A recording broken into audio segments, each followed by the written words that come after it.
Começa agora, Café com Política. Uma realização 96 FM e Jornal da Cidade. Seja muito bem-vindo à edição número 77 do Café com Política, que tem um oferecimento de Brambila, acreditando no futuro. Eu sou o economista Reinaldo Cafeu e hoje com as participações do jornalista João Jabbour. Jabbour, bom dia, bem-vindo. Bom dia, Cafeu, bom dia a toda a nossa grande audiência. Também conosco o jornalista André Fleury. Fleury, bem-vindo aqui ao Café com Política. Bom dia, Cafeu, bom dia aos ouvintes da 96. Também o Ricardo Bizarra. Bom dia a todos. E o nosso convidado é o professor de gestão, consultor e diretor do Lions Internacional, professor Manuel Messias Melo, M. ao cubo.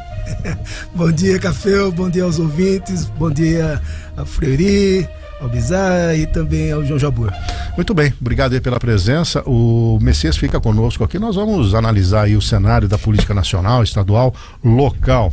Vamos começar falando um pouquinho da posse ali de ontem do Barroso, né? O Barroso acabou assumindo, fez um discurso assertivo, disse questões ligadas à polarização, né? E só se esqueceu de falar que recentemente lá no encontro da UNE ele falou: vencemos o bolsonarismo, né?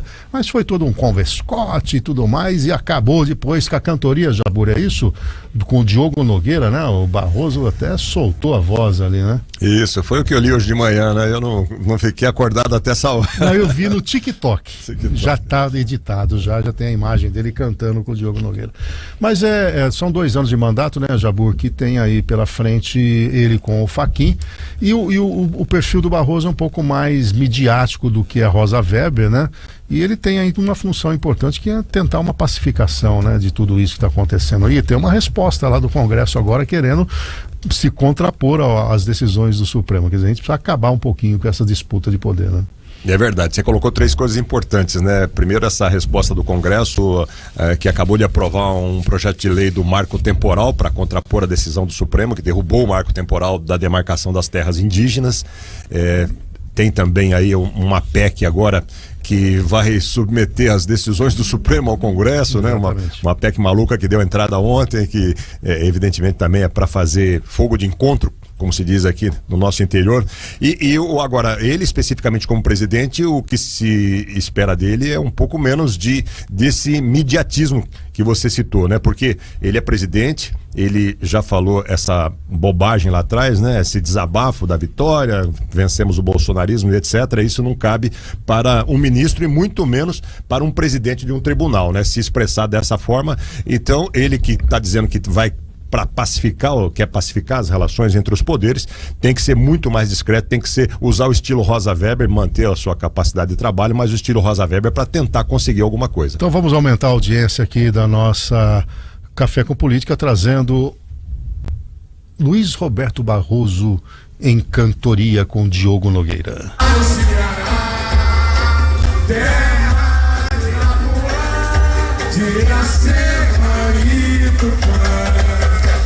Fiquei radiante de alegria quando cheguei a Bahia, Bahia de Castro Alves, do Amarajé, das noites de magia do Candomblé, depois de atravessar as matas do Ipu. Tá aí então, Messias, mais de 1.000 convidados, dinheiro do povo ali para garantir a festa, né? Mas brincadeiras à parte, né? Como é que você vê aí a possível, né, tentativa de uma pacificação e também acabar um pouco com essa polarização? Na verdade, quando se fala em pacificação, você tem o precedente de guerra. Então, na verdade, ou de uma turbulência. Então, na verdade, o que nós assistimos é exatamente um desvio de finalidade dos princípios da Constituição, de que os poderes devem ser harmônicos entre si. Então, quando um poder invade a competência do outro, obviamente que isso gera turbulências. E o que se espera de um órgão, de um poder, que tenha equilíbrio e a visão de que o país está acima de coisas pessoais. Então, o comportamento,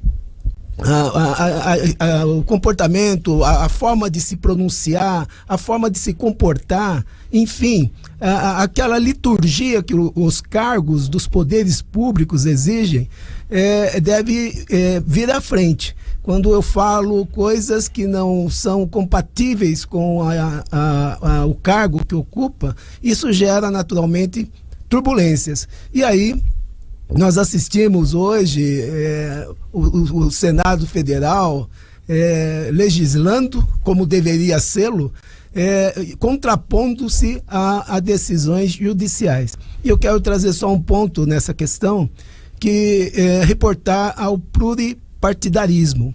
Quando surgiu o pluripartidarismo, o que nós assistimos é que distanciamos de alguns conceitos, distanciamos de alguma ideia mais filosófica da política e partimos para os acordos pessoais. E isso gera desconforto, gera instabilidade.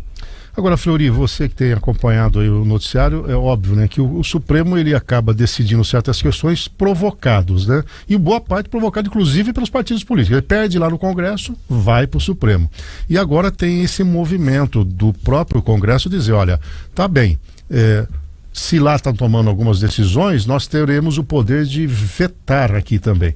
Eu até trouxe uma imagem hoje, por exemplo, quando você tem uma decisão no Congresso que vai para sanção presidencial, e o presidente não sanciona, volta para o Congresso e o Congresso tem a autoridade para fazer a sanção, ou seja, prevalece a vontade do Congresso. Como é que você vê essa disputinha aí? Você acha que isso prospera da leitura que você faz?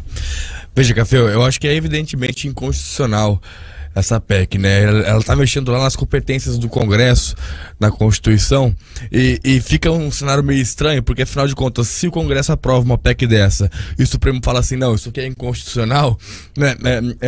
O Congresso vai falar assim, não, a gente pode caçar decisão, a gente aprovou essa PEC, então a decisão do Supremo que tá caçando essa PEC tá barrada, né? Fica uma disputa de poderes aí e ninguém vai chegar a lugar nenhum, essa que é a grande verdade, né? Na prática, essa PEC, como o João falou, ela vem para afrontar mesmo o Supremo numa disputa de poderes que o Brasil está vivendo nos últimos anos, né? O Congresso criando mais poder, o Supremo invadindo competências do Congresso também, o Poder Executivo ali na berlinda, né? Tanto no governo Bolsonaro como também no governo Lula. Então, na minha avaliação, pelo menos, é uma PEC que busca afrontar de fato e fortalecer essa disputa de poderes no país. Agora, o Messias, nós estamos com duas, uma CPMI, uma CPI, né? E a do MST acabou não sendo sequer votado o relatório final e obviamente que ali há uma série de levantamentos, indícios, né? Que se o Ministério Público quiser agir, a Polícia Federal, entre outros, né? Como é que você viu esse resultado? Ficou muito midiático, deu a impressão que num certo momento esvaziou, o próprio governo tentou fazer esse esvaziamento, e o que chamou a atenção foi a imagem final da ala governista, inclusive membros do PSOL, com o boné do MST. Num simbologismo, isso não valida uma instituição que sequer tem CNPJ e tem moldado a vida por invasões, por não cumprir o rito do processo?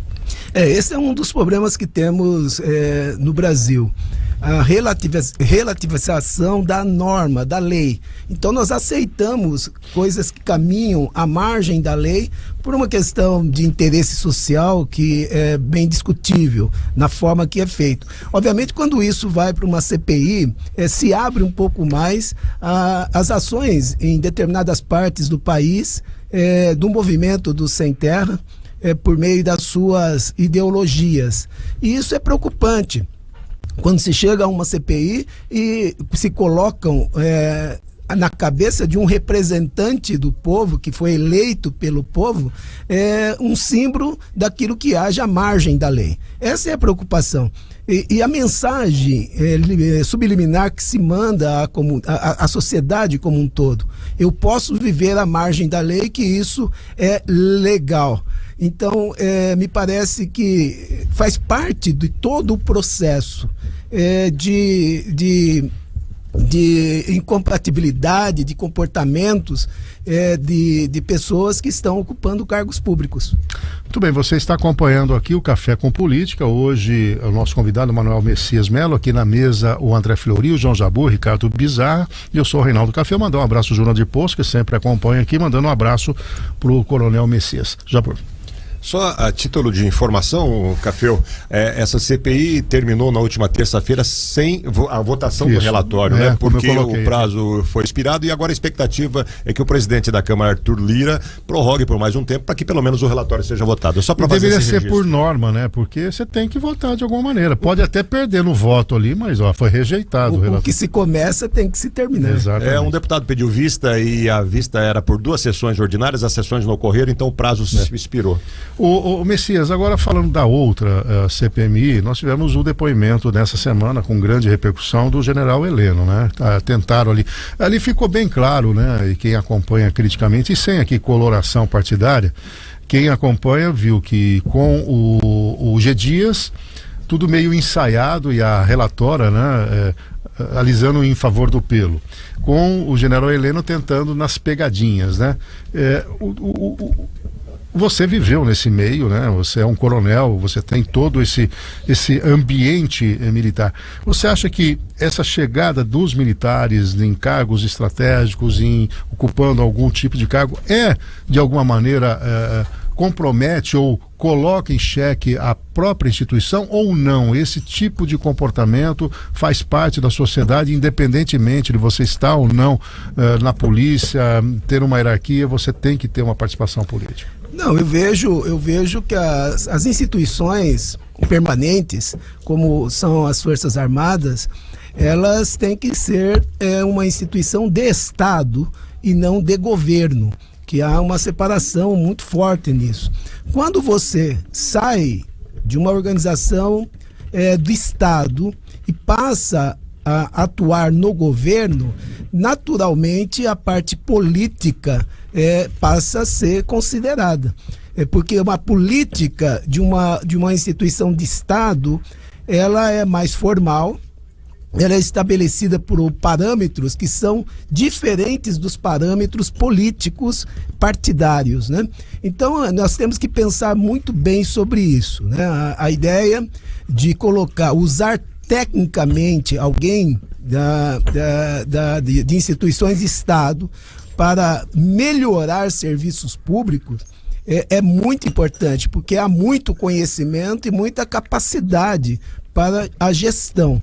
Porém, nós temos que criar mecanismos que esse técnico não se envolva na parte política. E isso em governo é muito difícil. Agora, tem uma tentativa aí na reforma eleitoral, não sei se vai passar, de evitar até que um militar possa concorrer, pedir afastamento e concorrer. Ele teria que pedir a exoneração. Como é que você vê essa tentativa de segurar um avanço político de membros ligados à corporação? Já se viveu no passado essa ideia do meio cidadão. E para você exercer o seu papel de cidadão, você necessariamente tem que ser pleno. Votar, ser votado dentro das regras legais. Perfeito. Alguma coisa nessa linha, ô Fleury, que você queira acrescentar? Não, veja, eu só acho bom acrescentar que existe uma avaliação que cresce no meio político, até por uma pressão da Lava Jato, por uma consequência da Operação Lava Jato, que todo cargo que gere uns holofotes muito grandes, né? Como de juiz, como de militar, como de procurador, existe uma pressão para que se crie uma quarentena, né? Para que essas pessoas não utilizem seus cargos com fins políticos. Afinal de contas, nós vemos pessoas que saem da magistratura, né, depois de ganhar holofotes muito grandes. Isso não só restrito à Operação Lava Jato, como também nos MPs estaduais, mas elas saem dos holofotes para disputar cargos políticos, e aí fica muito fácil, porque eles estão usando dinheiro público para se promover, né? Antes de tudo, eles são funcionários públicos. Acho que talvez possa ser um bom caminho que o Brasil possa seguir nesse sentido. Falar em quarentena, a Ana Moza vai receber R$41 mil porque ela está impedida de atuar no setor por um período. Vai ter a quarentena. Por 6 meses ela vai receber. O poder público arruma formas e formas de deixar a vida da gente. Quero ser exonerado, não vou trabalhar e receber 40. Com uma justificativa estranha, né? Ela teria alguma incompatibilidade de exercer um cargo na iniciativa privada, mas como assim? Eles acham que ela poderia atuar para levar vantagem junto ao governo e tudo mais. Essa foi a justificativa, né? O que preocupa é que o Brasil tem 31 milhões de pessoas vivendo abaixo da linha da pobreza ou passando fome ou com fome moderada. Então nós temos que ter uma visão mais social dessas decisões. Porque é o dinheiro público aí. Agora, Jabur, em relação a aquele episódio envolvendo uma assessora da Eireli Franco, né? Irmã da Arielle, desculpa. Aniele. É que tanto L aí que eu me confundo. A Marielle. E o uso do... Não, quer dizer, o que aconteceu? O Fufuca foi com um avião da FAB, ela foi com outro avião da FAB, o Silvio Costa não quis ir, foi de carreira, e a alegação foi não ir no jogo, vamos assinar um protocolo. Podia ter sido feito em Brasília, em qualquer lugar, mas tinha que ser no dia do jogo. E tem aquela publicação da Demodê, né, que acabou vindo a público, ela foi exonerada, 17 mil reais era o salário dela e acabou saindo. Como é que você viu esse episódio, Jabura? E exatamente numa pasta que quer trabalhar com a questão racial, né, a igualdade, acabou ofendendo os são paulinos, o povo paulista, etc., e usando inclusive a linguagem neutra.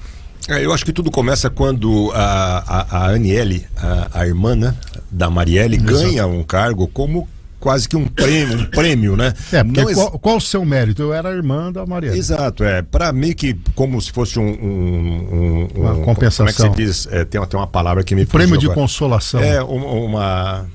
Um desagravo, como se fosse um desagravo pelo assassinato da Marielle, vamos dar o cargo para a irmã. A irmã, evidentemente, não tem o preparo que talvez a Marielle tivesse, que já militava na política, sim, inclusive, né? Aí a irmã contrata uma assessora muito menos preparada ainda para exercer um cargo, né? Um salário, como você disse, de 17 mil, aliás, mas ela tem formação, viu? Ela tem doutorado, tem tudo. Sim, mas despreparado, eu digo, politicamente, político, né? A própria ministra poderia ter evitado esse desgaste, né? Tudo bem, ela disse que tem um projeto social lá, um projeto contra o racismo, um estádio que de fato existe, mas naquele momento era o time do coração dela, o Flamengo. O servidor público, o ocupante de um cargo de confiança, ainda mais, né, Messias, tem que ter cuidados também. A história do César, da mulher do César, né? É o decoro do cargo. Você tem que também seguir o decoro e a liturgia e evitar esse tipo de embate que não era necessário, né? De desgaste, aliás, não é isso? É o que eu posicionei na primeira fala, exatamente a necessidade do homem público que exerce cargo público observar certas liturgias do cargo. Ele passa a não ser mais ele em si, ele passa a representar uma função, um país, dependendo em qual cenário que ele vive. E o que nesse caso de uso de avião da FAB, da forma que se conduz a assessora, contrário à própria defesa do Ministério, o que eu vejo é que nós perdemos a capacidade de fiscalização. Todos os órgãos de fiscalização foram politizados. E com isso você já não tem mais uma linha ética na condução da fiscalização. Eu acho que isso é muito preocupante, porque o dia a dia do governo, ele tem várias situações, mas os órgãos fiscalizadores se politizaram. A Aniele Franco, inclusive, tem um orçamento de 12 milhões e meio, metade do orçamento foi feito, já gasto em viagens, somente em viagens. Só para ficar aqui, ela é então ministra da Igualdade Racial, a assessora dela era Marcele Decoté, né? Eu falei Demodê, que é aquela coisa antiga, né? Decoté. E ela disse o seguinte, essa menina que acabou sendo exonerada, torcida branca que não canta, descendente de europeu safade, pior de tudo, pauliste. Ou seja, colocando aí o racismo também, a xilofobia, né? Que é a questão de território, né? E tudo mais. Muito bem, são 7 horas e 54 minutos. Antes de a gente ir para o intervalo, Messias, fazendo um recorte da polícia e da discussão, durante a campanha houve uma discussão do uso ou não uso de câmeras em farda, né? Quer dizer, há até uma tentativa de decisão geral sobre o tema. O Tarcísio, no primeiro momento, foi contrário, o Dória era favorável, né? Como é que você vê isso? Você que comandou e teve aí um estrategista dentro da polícia militar, como é que você vê esse tipo de situação de uma vigilância maior da atuação dos militares em serviço? Bom, essa vigilância, ela já é excessiva sem as câmeras, porque hoje você é um Big Brother. Na rua, em qualquer lugar que esteja, você tem muitas câmeras. A questão que me parece preocupante não é na normalidade, no patrulhamento preventivo normal, mas nas ações em locais onde há uma violência muito forte, onde o crime organizado se estabelece em células, não é factível inibir a ação do policial na sua defesa da própria vida. Então tem situações efetivas que você tem 1 segundo para decidir, né? Ou é a sua vida ou é a vida de outrem. E nós não estamos assistindo mais, como antigamente, alguém com uma faca, alguém com uma garrucha. Hoje você tem armas sofisticadas dentro de algumas regiões que enfrentam o policial. Então, na verdade, para o policial, a câmera não há problema nenhum, porque ele tem regras para cumprir, padrão a desenvolver. A fiscalização é muito forte. E quando há o desvio, obviamente tem que se punir exemplarmente. Mas a Câmara pode inibir determinadas reações e isso causar danos irreparáveis à vida do policial. E nesse aspecto, então, seria o quê? Ficaria difícil, né? Porque se você pode interromper, vamos imaginar que usasse e pudesse ser facultado para determinadas ações. Teria que preceder, né? Porque senão também pode ter uma burla, né? Nós temos em qualquer lugar bons e maus profissionais, né? Sem dúvida. Mas a Câmara tem uma origem muito americana. Mas veja como que é a diferença de um país para o outro. A ordem nos Estados Unidos ao policial é: qualquer ameaça, atire. Lá é assim. Sim. No Brasil, nós trabalhamos com a preservação da vida, um método Giraldi, que inclusive é um coronel daqui de Bauru e que foi implantado nas polícias militares do Brasil, né? Você tem que ter a percepção mais próxima de que efetivamente você vai está correndo um risco gravíssimo, muito forte. Então há uma diferença mental de comportamento e esse instante dessa mudança de chave é muito estreito. E nós temos que preservar a vida dos policiais das forças de segurança. Mandar um abraço aqui pro primo. Amigão, por favor, manda um abraço ao Messias. Atuamos muito próximos para a construção da base aérea do Águia em Bauru. Ele é um grande estrategista.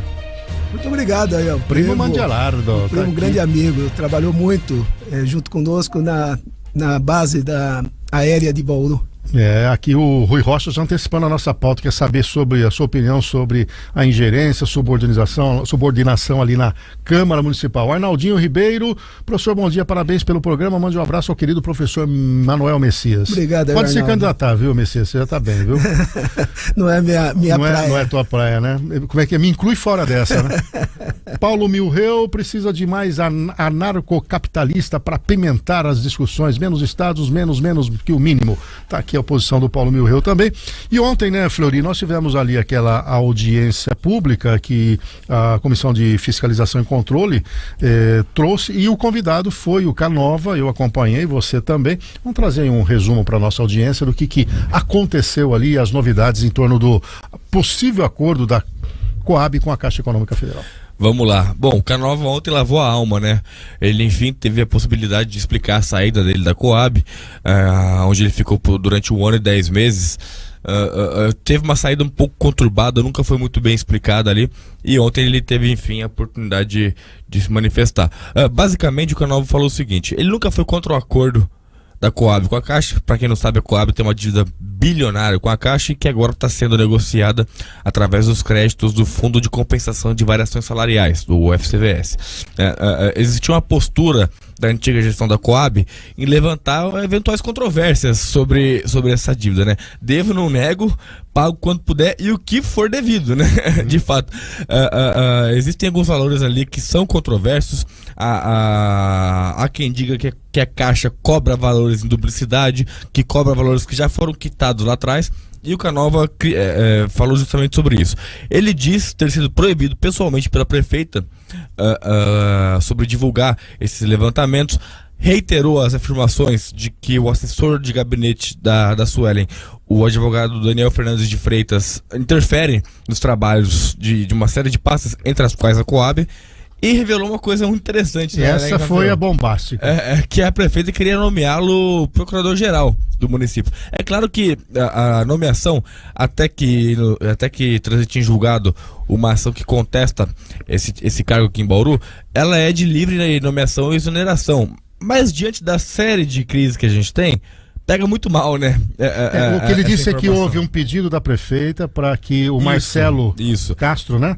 Que era procurador-geral fosse para a Coab, e aí abriria a vaga para ela poder nomear o Daniel Freitas, né? Exatamente. E o Canova se negou, falou, não, eu não conheço o Marcelo, não vou abrir, eu tenho inclusive gente afastada e tudo mais. Isso. E ali começou então um certo ruído da gestão dele com o relacionamento com o prefeito, que passou a negociar diretamente com a Caixa sem envolvê-lo. Isso, exatamente. Inclusive o secretário de Finanças. E mais, né? Ele mandou uma carta para a prefeita no final de setembro do ano passado, anunciando sua renúncia ao cargo da Coab. Ele só não saiu, ele foi sair só em 31 de outubro, ele só não saiu antes porque estava em época eleitoral e foi Ela pediu para ele ficar, isso, não ia causar uma turbulência no governo, né? Mas nessa carta ele afirma categoricamente que a prefeita estava tentando interferir politicamente na Coab. E enquanto ele, que era presidente, de maneira nenhuma tinha feito isso. Agora, Jabor, de novo, na marca do pênalti, um pivô importante, né? Ele tem ali uma relação com a palavra cantada, tem muitas colocações nas outras secretarias. Nós ouvimos áudios que a Maria do Carmo Kobayashi trouxe de ele acelerando compras de processos. Ele disse para os vereadores em comissão especial que não sabe quem indicou ele. Agora, é muito estranho um sujeito desse, que é assessor direto da prefeita, ter na gestão pública uma possibilidade de abertura para ser o procurador-geral. Por sinal, deve ter tido inclusive um movimento lá interno para não nomeação dele, né? O professor Anselmo não foi nomeado até agora também, né? Não, ainda não. Mas houve uma resposta. E esse Daniel Freitas está em todas, hein? Inclusive o Borgo apresentou ontem uma compra de um apartamento dele, logo depois de tudo isso que aconteceu, 360 mil reais, levantando uma hipótese, né? Puxa vida, como é que pode alguém que está aqui transitoriamente já está fincando raízes e tudo mais, né? Uma fumaça em torno do nome dele. Pois é, são dúvidas que pairam sobre o governo, motivada por esse pivô, né? Por esse funcionário chamado Daniel, e sobre o qual a prefeita deveria definitivamente explicar, dar um basta, esclarecer, dizer categoricamente a que veio o Daniel ao seu governo, de onde é, para onde vai, o que ela pretende com ele de fato, né? Porque é um desgaste que ela está sofrendo de um governo que relativamente tem uma estabilidade, né? De uma prefeita que é candidata à reeleição e que tem boas chances, né, na eleição, aliás, é considerada a favorita atualmente. Ela está deixando correr certas situações, não só em relação ao Daniel, né? Mesmo em relação à secretária da saúde.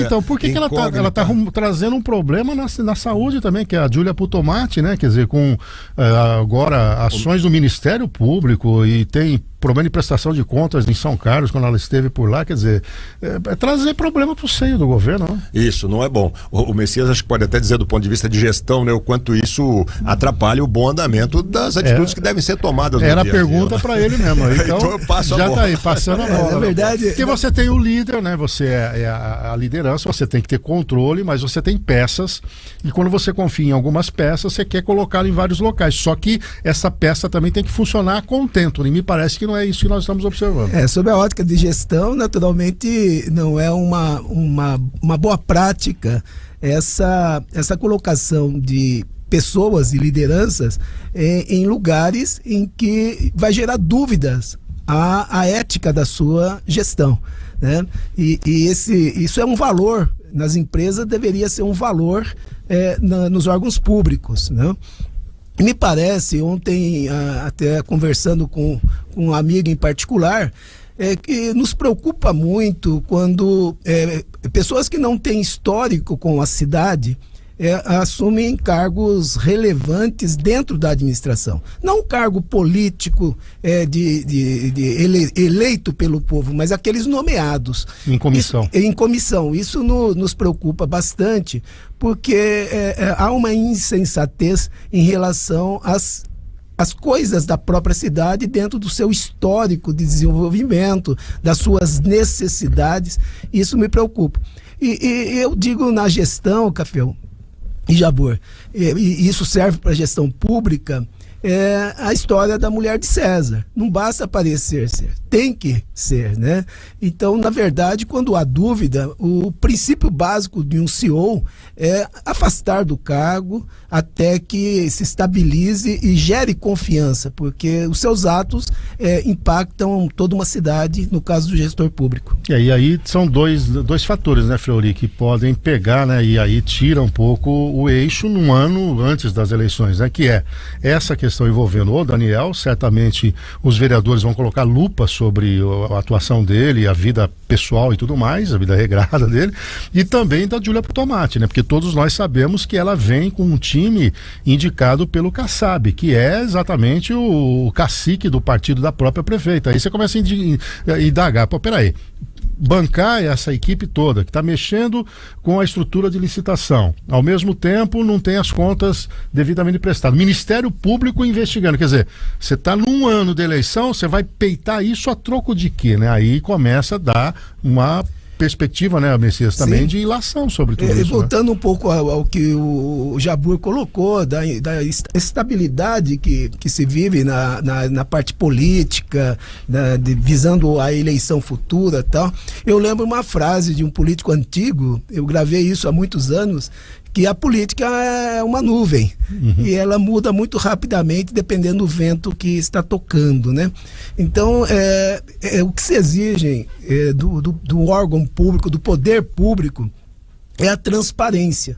Quando há dúvida, essa transparência tem que ser mais forte ainda. E me parece que isso é fundamental para que essa estabilidade se mantenha. Aliás, por falar em transparência, a secretária Júlia Putomati está há 6 meses no cargo, nós já pedimos inúmeras entrevistas com ela e até hoje ela não concedeu, ela só está dando entrevista para um veículo de comunicação da 94 FM. Isso, atualmente, e a gente não conseguiu, né, André, falar com ela até hoje. Isso é o mínimo, ela tem que esclarecer, é obrigação, como disse, é um dos pilares da boa administração, sim. Transparência e prestação de contas. Eu nunca encontrei com essa, nós estamos aqui com esse programa há 2 anos e meio, sempre abrimos aqui para todos da prefeitura, todos os secretários, sinal a mãe da prefeita sempre foi tratada como uma lady aqui, todos os pleitos, né? E a Júlia Putomati nem para o jornal, nem para nós aqui, e em outro veículo ela flutua, né? Navega e tudo mais. Ô Fleury, e dentro desse contexto, antes disso o Flávio Guedes mandando um abraço também para você, tá? Se eu não falar aqui o Guedes me mata ali, querido amigo aqui, pessoa da mais alta estima. Fala, meu caro Fleury, sobre tudo isso. 2 calcanhares, você acha que a oposição vai pegar isso aqui como gancho para poder trilhar um caminho aí para desconstruir um pouco a imagem da prefeita? Hoje as grandes vidraças do governo se chamam Júlia Putomati, que é a secretária de saúde, e Daniel Freitas, né? Pouco se sabe sobre a atuação deles e, só contextualizando, né, nessa situação do Daniel, no depoimento à Comissão Especial de Inquérito da Palavra Cantada, ele falou que não sabe quem o indicou para o governo aqui, que simplesmente a prefeita o convidou, ele aceitou, né? Mas fica muito estranho você falar uma coisa dessas quando você está prestes a ser nomeado procurador-geral do município, né? Que é o cargo máximo da procuradoria e que chefia todos aqueles procuradores que foram concursados, que prestaram concurso para atuar na prefeitura, né? Então pouco se sabe sobre a atuação deles e também da Júlia, né?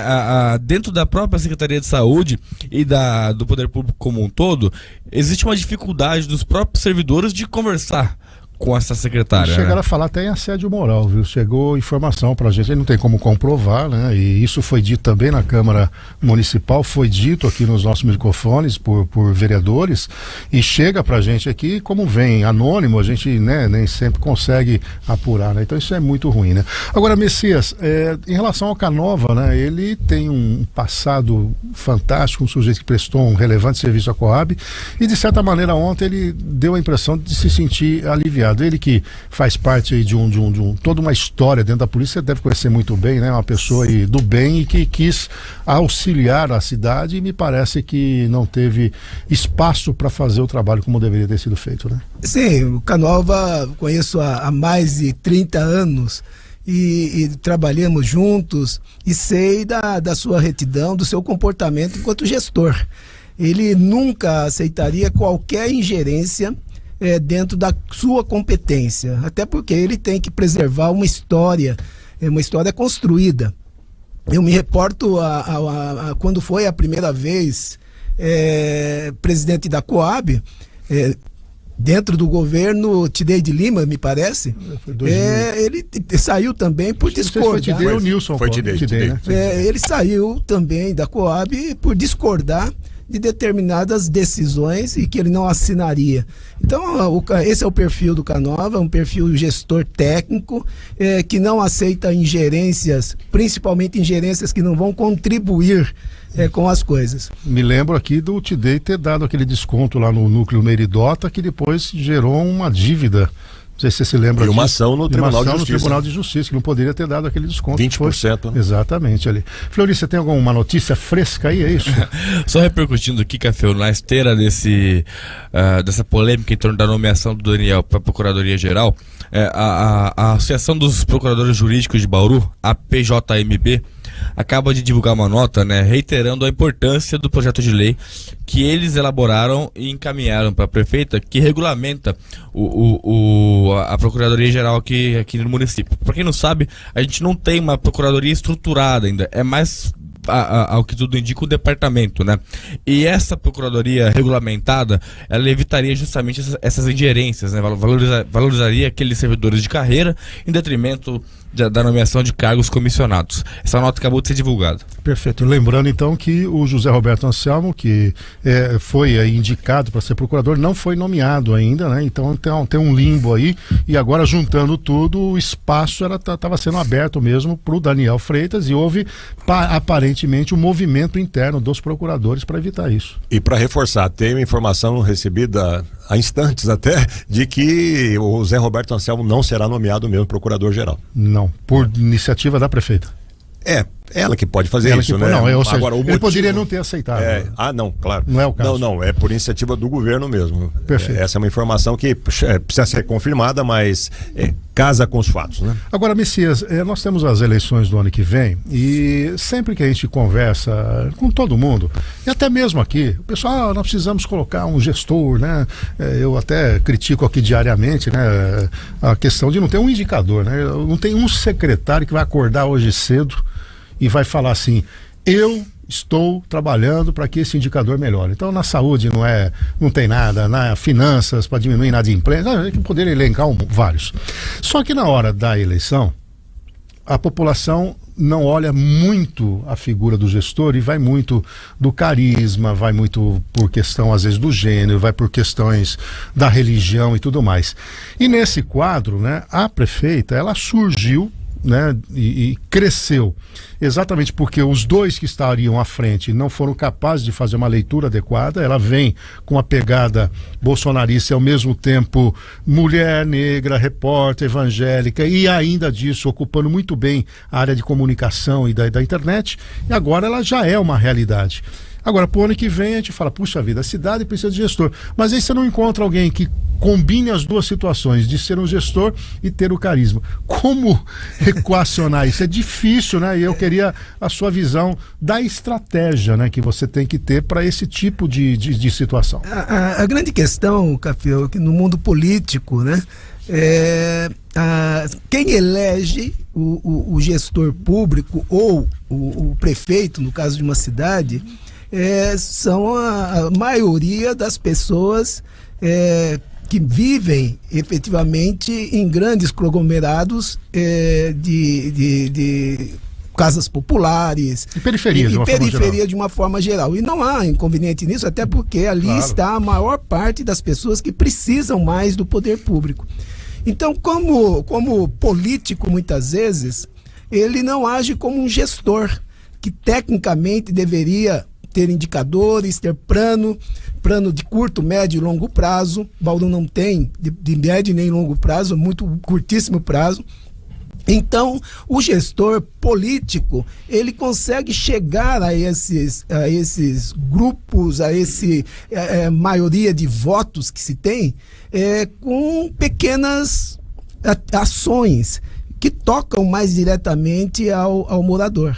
E esse morador, ele pensa muito, aqui me trouxe o benefício. Quer dizer, o benefício próprio, um pouco de falta de senso coletivo. Por isso que eu penso que uma boa estratégia seria todas as forças da cidade se unir, também chamando o poder público municipal para trabalhar num plano de médio e longo prazo, em que cada gestor que adentre será medido por indicador e terá as ações necessárias para o crescimento da cidade. E nem precisa fazer muito, porque o CODES já está aí dando subsídios mais que suficientes. E o que mais me preocupa é que, se isso não acontecer, Bauru está ficando à retaguarda de outras cidades. As cidades que estão crescendo, trazendo emprego e renda, enquanto nós estamos empobrecendo a população em Bauru. Ficando para trás. Ô Jabur, para a gente fechar esse recorte, a estratégia da prefeita está sendo muito parecida com o que o Rodrigo Agostinho fez, né? Ela canalizou boa parte do recurso que ela recebeu extra lá da dívida federalizada, mais de 80 milhões, e está o antes e depois em termos de pavimentação. Essa semana a gente até fez uma enquete aqui se ela está fazendo as boas escolhas. E aí surgiram aqui que ela poderia ter canalizado dinheiro, por exemplo, para a segurança pública com a implantação das câmeras, teria ainda a possibilidade de investir mais na saúde, ter hospital municipal, etc. Você acha que a velha estratégia que o Messias traz e que a gente concorda de o bem-estar, eu estou vendo na minha frente a minha casa, e quem é que realizou isso? A tal prefeita, é um grande mote para uma votação mais incisiva, né? O Rodrigo teve mais de 80% de aceitação no seu segundo mandato ali na sua reeleição. Isso, facilitou muito a reeleição dele, né? E a gente vê que ela segue o mesmo caminho, que é um caminho tradicional do político e da política brasileira, como o Messias bem colocou. Não se faz nada em cima de planejamento, não que seja ruim fazer asfalto, não que seja ruim fazer o que ela fez agora, reservar quase que dobrar, né, André, o orçamento para a saúde do ano que vem, enfim. Aumentou 26%. 26%, não foi um dobro.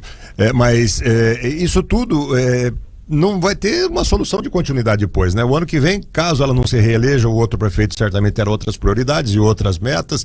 Se ela se reeleger também, eu já não acho que o próximo governo ela vai ter o mesmo afinco com esses setores, porque aí tem o resto que ficou para trás. Enfim, não há um equilíbrio, não há um plano, não há metas, não há o que vocês acabaram de comentar aí, né? E a gente vai levando no improviso, na intuição, o político vai sempre pensando na reeleição, enfim, não vai bem. Assim para fechar, Messias.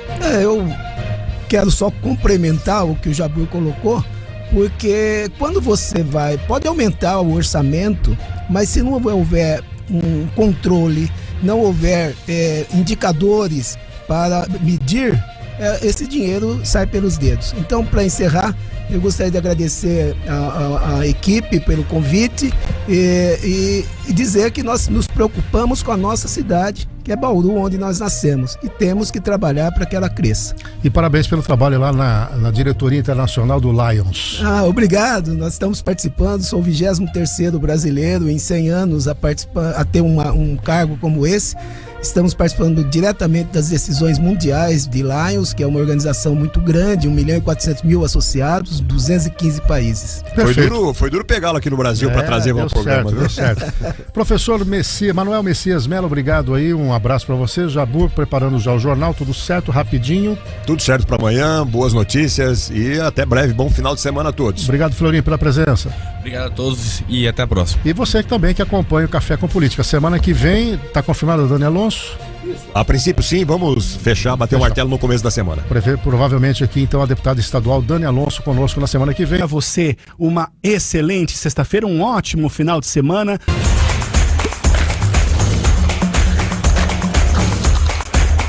Café com Política. Oferecimento Brambila. Acreditando no futuro.